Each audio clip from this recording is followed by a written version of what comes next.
Yashodhara hospital व मेडिकलमधून पेशंटच्या नातेवाईकांकडून लाखो रुपयांची लूटमार करणाऱ्यांची तात्काळ चौकशी करण्यात यावी.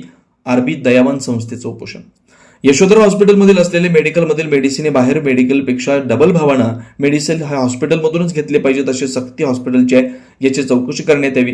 कर्नाटक व महाराष्ट्रमधून येणारे अँब्युलन्स शासकीय सिव्हिल हॉस्पिटल या ठिकाणी न नेता यशोधरा हॉस्पिटल या ठिकाणी आणून सोडलं जातं.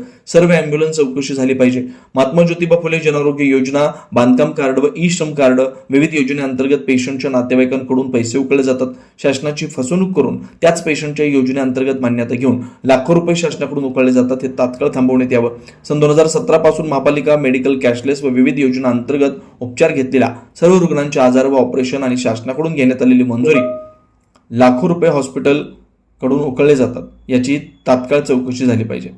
यशोधरा हॉस्पिटल व मेडिकल याची तात्काळ चौकशी करून सर्व गैरप्रकार थांबवण्यात यावेत. कायदेशीर गुन्हे दाखल करण्यात यावेत. या मागणीकरता आरबी दयावान बहुउद्देशीय सामाजिक संस्थेच्या वतीनं आज रोजीपासून आमरण उपोषण करण्यात येत आहे. यावेळी संस्थेचे अध्यक्ष विश्वभूषण कांबळे, कार्याध्यक्ष विश्वरत्न कांबळे, राजेश तळभंडारे, सामाजिक कार्यकर्ते वैशाली शिवशरण, विद्यासुतार आदी कार्यकर्ते मान्यवर उपस्थित होते.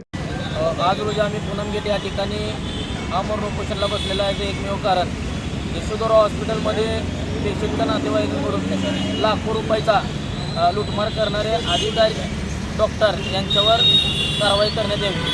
त्याच पद्धतीने यशोधरा हॉस्पिटलमधले जे मेडिकल जे आहे त्याकडे बाहेरील रेटप्रमाणे आतमध्ये यशोधरा हॉस्पिटलमध्ये डबल भावाने मेडिसिन विकली जाते. याची तात्काळ चौकशी झाली पाहिजे. आणि जे बाहेरून कर्नाटक, महाराष्ट्रातून येणारे जे पेशंट आहेत ते सिव्हिल हॉस्पिटलमध्ये न नेता ते डायरेक्ट खाजगी रुग्णालय यशोधरा हॉस्पिटल या ठिकाणी नेलं जाते. हे ड्रायव्हर, ॲम्ब्युलन्स आणि हॉस्पिटलचं संगनमत आहे याची गोष्ट नाकारता येत नाही. आणि जे शासनाचे विविध योजनेअंतर्गत चालू असलेले जी योजना आहेत ते पेशंटच्या नातेवाईकांकडून पैसे घेतले जात आहे. आणि त्यांचं आधार कार्ड घेऊन शासनाकडनंही लाखो रुपये या लोकांनी अप्रूव्हल घेऊन घेतलं जाते. म्हणजे जेणेकरून हे आपल्यासाठी